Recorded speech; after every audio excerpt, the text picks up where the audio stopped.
अरे सबसे बड़ा सवाल ये, भारत ने रूस से तेल खरीदना बंद कब किया था? भारत ने रूस से तेल खरीदना बंद कब किया? जब 50% टैरिफ लगा तब भी हम खरीद रहे थे और हम अभी भी खरीद रहे हैं। साहब, भारत तो लगातार रूस से तेल खरीद रहा है। भारत तो कभी दबाव में आया ही नहीं। कुछ मैं आंकड़े आपको देता हूं आपकी जानकारी के लिए। दिसंबर 2025 भारत ने रूस से 12.5 लाख बैरल प्रतिदिन तेल खरीदा, दिसंबर 2025। फिर अगले महीने जनवरी 2026 में भारत ने रूस से 11.5 लाख बैरल प्रतिदिन तेल खरीदा। फरवरी 2026 में भारत ने रूस से 10 लाख बैरल प्रतिदिन तेल खरीदा, हर दिन। फरवरी हमने तेल खरीदना रूस से बंद किया तो कब किया? जो लोग कह रहे हैं कि मोदी ने सरेंडर कर दिया, मोदी सरकार डर गई, मोदी सरकार घुटनों पर आ गई, वो अपने आप से सवाल पूछें, थोड़ा रिसर्च करें। भारत ने रूस से तेल खरीदना बंद कब किया? एक पोस्ट आ गया अमेरिका प्रशासन का, जैसे मोदी विरोधियों की बाछें खिल गई, मौका मिल गया।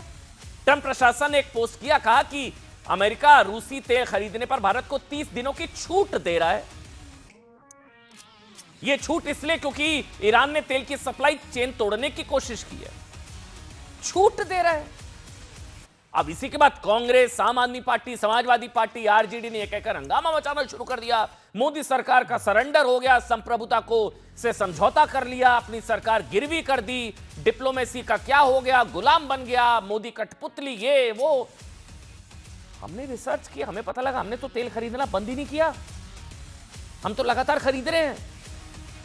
वो एक तरफा सो कॉल्ड अपनी तरफ से बैन लगाने वाला, अपनी तरफ से हटाने वाला, भारत ने कभी बोला कि हम नहीं खरीदेंगे रूस से? कभी बोला भारत ने? कहने कि मोदी ने देश का सम्मान, मान सम्मान गिरवी रख दिया, मोदी को अच्छा इस्तीफा दे देना चाहिए। ट्रंप जो कहते ब्रह्म वाक्य, ट्रंप तो कहते हैं मोदी को टफ नेगोशिएटर है, मानते हैं आप लोग? अगर ट्रंप की सारी बातें सही है तो ट्रंप तो कहते हैं मोदी टफ नेगोशिएटर है। उन्होंने तो कहा था कि पाकिस्तान में, ट्रंप ने कहा था ना, शाहबाज को लगभग मार दिया था हमने, ऑपरेशन सिंदूर में बचा लिया, ट्रंप ने मारा आप लोगों ने। आप तो कहते ऑपरेशन सिंदूर पर सवाल उठाते थे। मतलब ट्रंप की बातों को ब्रह्म वाक्य मानकर हंगामा मचाने की जल्दबाजी में विपक्ष ये भूल गया साहब कि अमेरिका भारत को तेल खरीदने की छूट तो तब देगा ना जब भारत ने रूस से तेल खरीदना बंद किया हो। फैक्ट तो यह है कि भारत ने तो रूस से तेल खरीदना कभी बंद किया ही नहीं।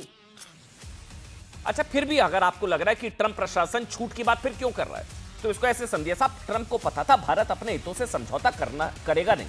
उसने, भारत ने करनी अपनी मर्जी की है, तो अपना चेहरा बचाने के लिए उसने ये परमिशन वाली नौटंकी वाला दाव चला। इसका एक और सबूत मैं आपको दिखाता हूं। ये देखिए, आप हैरान हो जाएंगे। ये मेरे हाथ में रॉयटर्स की और तमाम एजेंसीज की कॉपी है। इसको आप जानते हैं, या ट्रंप आज दावा कर रहे हैं कि मैंने परमिशन दे दी, मैंने परमिशन दे दी। सब 3 से 4 दिन से लगातार मीडिया में खबरें हैं, इंटरनेशनल एजेंसीज में, कि भारत से कुछ ही दूरी पर रूसी जहाज हैं और मिडिल ईस्ट में युद्ध की वजह से जो हालात हैं स्ट्रेट ऑफ हॉर्म्यूज में, उस वजह से ये रूसी तेल के जहाज जो हैं, जिसमें 10 मिलियन क्रूड ऑयल है, वो भारत आ सकता है। ये 2 से 3 दिन पहले के तमाम अखबार हैं, ये रॉयटर्स में रिपोर्ट्स है। 2 से 3 दिन पहले ही पता था ये होने वाला है। बीच में आ गए ट्रंप साहब, एंट्री मार दी, नहीं मैं छूट दे रहा हूं। ये देखिए आप, रॉयटर्स में, डेक्कन हेरल्ड है, मनी कंट्रोल, हर जगह ये रॉयटर्स ने रिपोर्ट किया कि वो ऑयल टैंकर्स भारत की तरफ मूव कर रहे हैं और भारत ने कंफर्म किया कि हां, हम ऑल्टरनेट तलाश रहे थे, ये चीजें होंगी, भारत को एनर्जी सप्लाई में मदद के लिए तैयार है। सब हो रहा है। इससे पहले भी भारत सरकार साफ कर चुकी है साहब कि तेल सोर्सिंग का फैसला वो किसी देश के दबाव में नहीं बल्कि भारत के हित को देखकर लेगी। इसलिए रूस अभी भी भारत का सबसे बड़ा तेल सप्लायर है, सबसे बड़ा तेल सप्लायर अभी भी है। सऊदी अरब अन्य खाड़ी देश भारत को तेल सप्लाई कर रहे हैं। ईरान पर भारत की निर्भरता ना के बराबर है, वो भी आज से नहीं, कांग्रेस के वक्त से। आज जो कांग्रेस कह रही है ना कि सरेंडर हो गया, ये हो गया, वो हो गया, अमेरिका के दबाव में पता नहीं ना जाने क्या क्या, अगर इसी को डर और सरेंडर करते हैं ना, तो एक रिपोर्ट आपको दिखाते हैं। दिखाइए, 2012-13 में ना अमेरिका ने दावा किया था, सुनिएगा बहुत ध्यान से, 2012-13 में, कि भारत उन देशों में से एक था जिसने ईरान से तेल आयात कम करने पर सहमति जताई थी।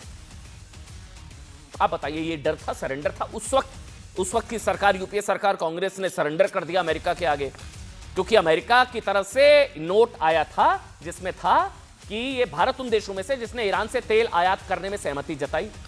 अमेरिकी विदेश विभाग का था एक और लेटर जिसमें था कि ईरान पर प्रतिबंधों के बाद भारत समेत इन देशों ने तेल आयात कम कर दिया है, इसलिए इन पर सैंक्शंस नहीं लग रहे हैं, अब कम इनको हटा दिया जा रहा है।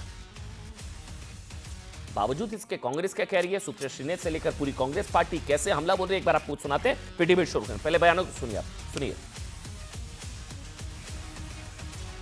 कौन होता है अमेरिका हमें ये कहने वाला कि हम आपको परमिशन दे रहे हैं? ये हमारा निर्णय होना चाहिए कि हम कहां से तेल खरीदें और कहां से ना खरीदें। असलियत यह है कि भारत के हितों का सौदा करके, भारत के हितों को गिरवी रखकर नरेंद्र मोदी ने एक बार फिर से साबित किया कि वो कॉम्प्रोमाइज प्रधानमंत्री हैं। भारत के गौरव को गिरवी रख दिया अमेरिका के हाथों। ये एक संप्रभु राष्ट्र के लिए बहुत ही अपमानजनक है कि अमेरिका हमारी नीतियां तय कर रहा है, कब हम रूस से तेल खरीदेंगे, कब नहीं खरीदेंगे। अमेरिका तय कर रहा है हम ईरान पे अपना पोर्ट चालू रखेंगे या बंद करेंगे।